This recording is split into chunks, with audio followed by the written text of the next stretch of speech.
ചെങ്കടലിൽ നീ അന്നു പാത തെളിച്ചു, മരുവിൽ മക്കൾക്ക് മന്ന പൊഴിച്ചു.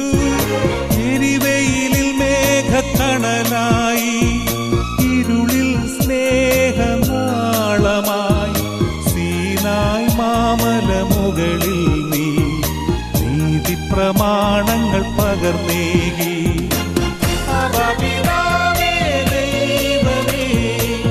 അവിടുത്തെ രാജ്യം വരേണമേ, അങ്ങേ തിരുഹിതം ഭൂമിയിൽ എന്നെന്നും നിറവേറേണമേ.